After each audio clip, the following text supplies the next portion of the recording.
सबक सिखाए बगैर मैं पटना छोड़कर नहीं जाने वाला।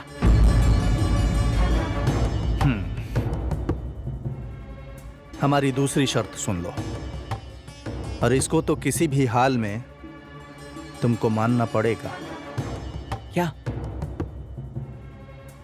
हमारी बहन शालू को ना तो तुम फोन करोगे और ना ही उसके सामने आने की कोशिश करोगे।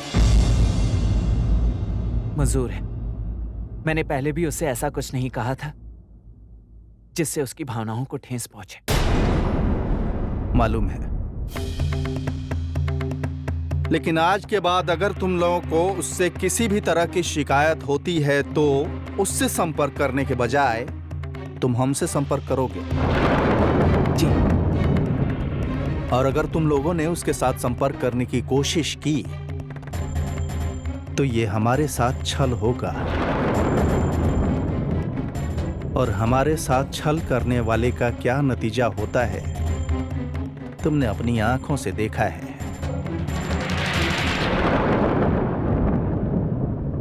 जाइए।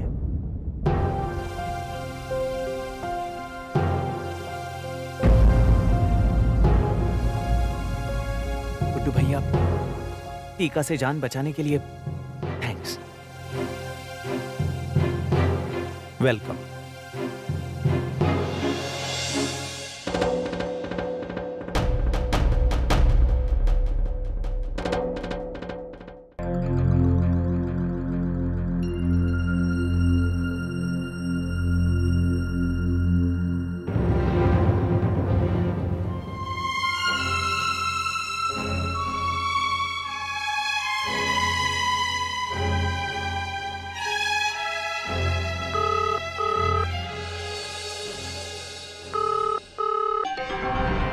हेलो।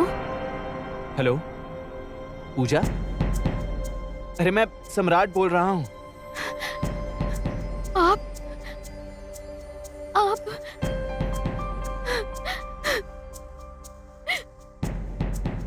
पूजा, तुम रो मत, मैं बिल्कुल ठीक हूँ।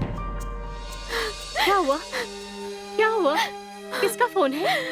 माँ जी, ये है। हेलो हेलो, सम्राट बेटा। माँ जी प्रणाम। माँ जी नहीं, माँ कहकर बुलाओ बेटा। माँ। माँ प्रणाम। बेटा, कहाँ से बोल रहे हो तुम? कहाँ थे इतने दिन? तुम्हारा फोन क्यों बंद था? माँ आप घबराइए मत, मैं जहाँ भी हूँ बिल्कुल ठीक हूँ। लेकिन तुम थे कहाँ? क्या तुमको अपनी माँ की याद नहीं आई?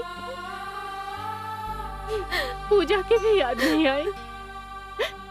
कहीं से भी एक फोन तो कर सकते थे। माँ मैं कहीं फंसा हुआ था, इसीलिए। फंसे हुए थे? कहाँ?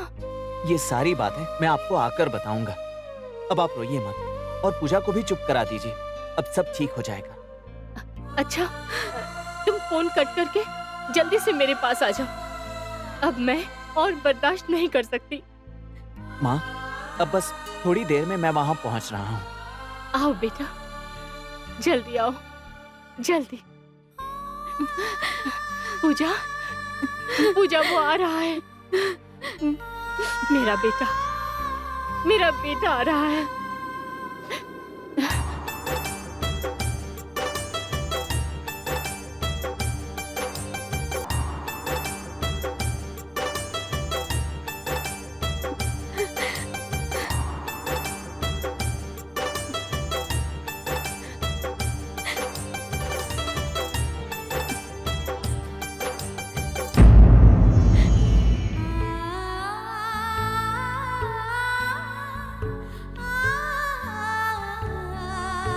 क्या बात है? तुम लोग बहुत खुश हो? वो मिल गया, मेरा बेटा मिल गया। उसका फोन आया था। सब ठीक है। मैंने तुमसे बार बार कहा था ना कि सम्राट जहां भी होगा खुश होगा। उसे कुछ नहीं हुआ है, वो जल्दी ही घर आ जाएगा। लेकिन तू भी नहीं मान रही थी। देख लिया, आ गया ना अपना सम्राट घर। हाँ? पूजा, ये सब तुम्हारी तपस्या का फल है। तुम दिन रात भूखी प्यासी रहकर हर पल भगवान से प्रार्थना करती रही कि तुम्हारा पति वापस आ जाए। तुम्हारी तपस्या सफल हुई, पूजा। भगवान, आपका लाख लाख धन्यवाद। आपने मेरी प्रार्थना सुन ली। अपनी बेटी की हत्या के पाप से बचा लिया आपने मुझे।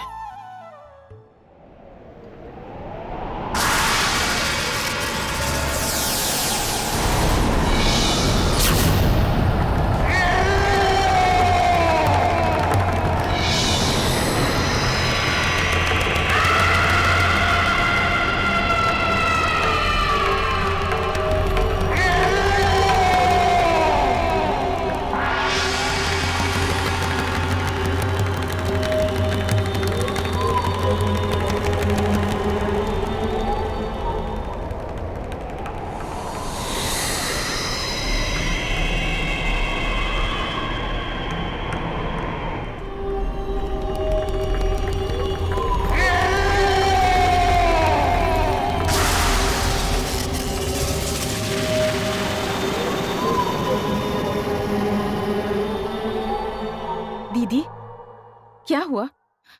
प्लीज मुझे निराश मत कीजिएगा। तंत्र मंत्र में आपके चर्चे सुनकर ही मैं यहाँ आई हूँ। देर हो गई है शाली, अब तो मिलन की बेला है। सम्राट पूजा बहुत अलग रहते थे। अब कुछ दिन तक उनका मिलजुल कर रहना तय है। सम्राट के सुख के दिनों की शुरुआत होने वाली है शालू। और मैं ये किसी शर्त पर नहीं होने दूंगी दीदी। सम्राट और पूजा के बीच मुझे दूरी चाहिए। सम्राट की झूठी बातों में आकर मैं अपना सुख चैन सब गंवा चुकी हूँ। इतनी आसानी से मैं उसे खुशहाल जिंदगी नहीं जीने दूंगी। तुम्हारा लग कुछ अपना सा लग रहा है, लेकिन विधि के विद्वान के सामने हम जैसे काले जादू करने वाले लोग कुछ खास नहीं कर सकते। हाँ, तुम चाहो तो सम्राट के जीवन में खुशी के पल मैं कम कर सकती हूँ। सम्राट और पूजा के बीच कुछ ऐसा कर सकती हूँ जो सब देखते रह जाए। वैसे भी सम्राट की तकदीर के बारे में मैं जितना जान पाई हूँ, वो सब कुछ पाकर भी कुछ नहीं पा सके। अब पूजा और सम्राट के बीच भावनाओं और संबंधों का ऐसा उथल-पुथल मचने वाला है कि लोग दंग रह जाएंगे। अभी तक जो लोगों ने देखा वो कम देखा, अब तो लोग देखेंगे उसी में असली मजा, सच्चा मनोरंजन। दीदी, आप तो ऐसे बोल रही हैं जैसे किसी सीरियल के टेलीकास्ट के बारे में बोल रही हूँ। आप मेरे बारे में सोचिए। ये बताइए कि मुझे ऐसा क्या करना चाहिए जिससे उनकी जिंदगी बद से बदतर हो जाए। जिस तरह मेरे लिए एक एक पल जीना मुश्किल हो रहा है, उनका भी जीना मुश्किल हो जाए। कुछ तो बताइए दीदी, कुछ तो कीजिए। मेरे पास जो भी विश्वास के साथ आया वो खाली नहीं हुआ। तुम्हें भी निराश नहीं करूंगी बहन,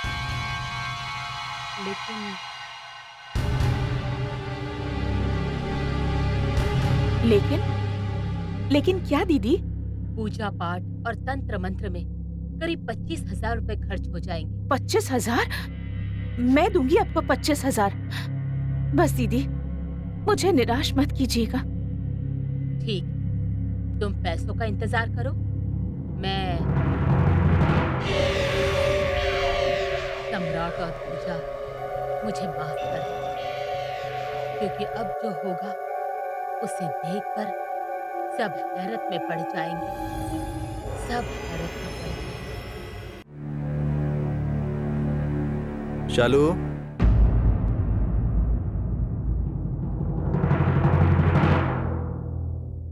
यहाँ आओ।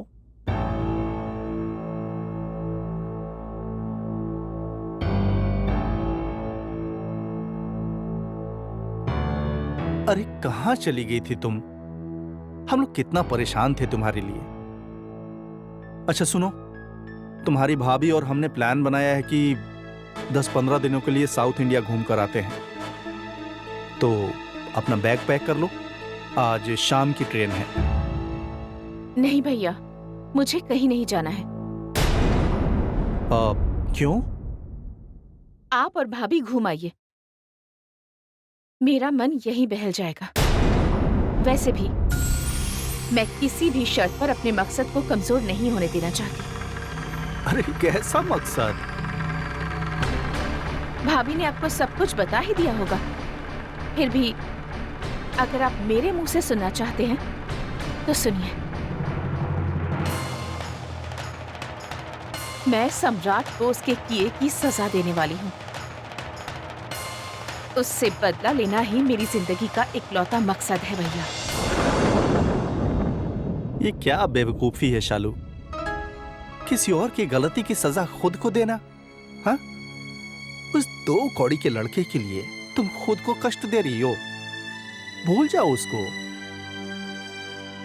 मैं हूं ना, मैं सजा दूंगा उसको, और ऐसी सजा दूंगा कि अपने जिंदगी में वो कभी भूल नहीं पाएगा। तुम शांत हो जाओ और किसी और के चक्कर में पड़कर खुद को तकलीफ मत दो। हाँ शालू, तुम्हारे भैया ठीक ही कह रहे हैं। सम्राट को भूल जाने में ही तुम्हारी भलाई है। उसको अपनी गलती की सजा खुद ही मिल जाएगी। नहीं भाभी, खुद सजा नहीं मिलेगी, मैं दूंगी उसे सजा। शालू हम कह रहे हैं ना कि भैया, तुम... याद है आप ही ने कहा था ना, मरो तो शान से मरो। जिसने तुम्हें धोखा दिया है, छल किया है, उसे मार कर मरो। याद है, यही कहा था ना आपने?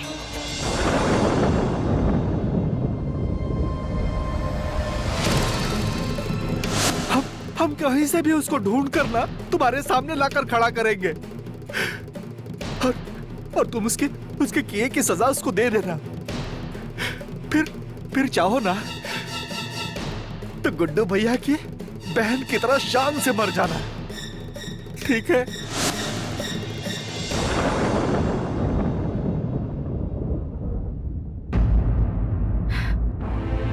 आपने जो कहा था मैं वही कर रही हूँ भैया। मेरे पीछे मौत है और आगे सम्राट से बदला लेने का उद्देश्य। अब बताइए मैं कहाँ जाऊं? आगे या पीछे मौत की तरफ?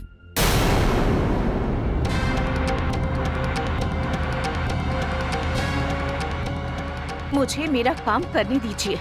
अगर आप मेरी मदद नहीं कर सकते तो काम में बाधा भी मत डालिए, क्योंकि मेरे काम में बाधा डालने वाला हर आदमी मेरा दुश्मन होगा।